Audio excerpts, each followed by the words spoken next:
Okay, this is Jeff with Northern Tail Sharpening. There's problems with shears that people don't know how to fix. You can fix a lot of this stuff yourself. One of them is whenever you have a nick in the blade someplace, you can always take that nick out.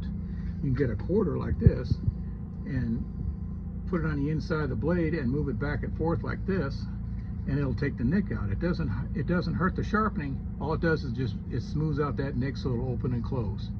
Do the same thing for the other blade like this. The reason I use a quarter is because if you use something smaller and your thumb falls off of that, you'll just slice your finger all the way to the bone. Chunkers, curved thinners. These are a different animal than a scissor. So how to prevent that, I wrote an article how to prevent that.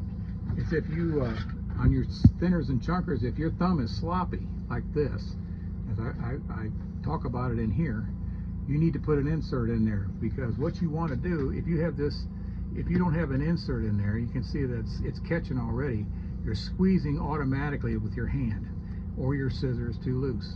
You put an insert in there like this, so you just have the tip of your finger, and you're not going to squeeze that blade at all.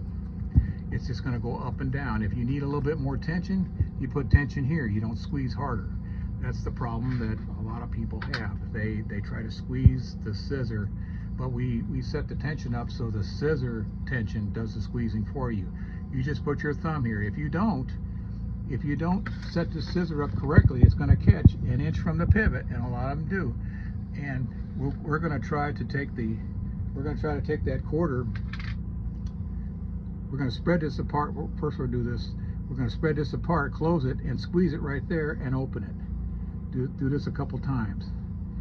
It's a lot different than this, because this has teeth, and usually when they jam an inch from the pivot, you're gonna put the nicks on either side of these teeth. So it's a little bit different than a scissor. So we'll do the same thing with this. We'll try opening and closing it, and it might not take the nicks out of the teeth. So we'll try this. Put that quarter on there and just be careful. All we're going to do is just try to take that nick down so it'll open and close. Do the other side too. All you want it to do is open and close. If it opens and closes nice like that again, you're good to go.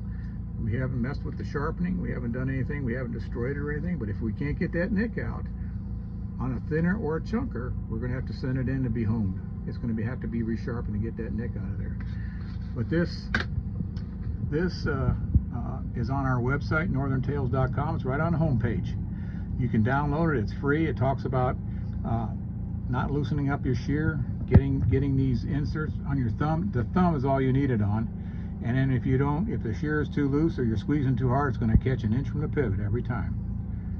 That's it from here. Jeff from Northern Tail Sharpening.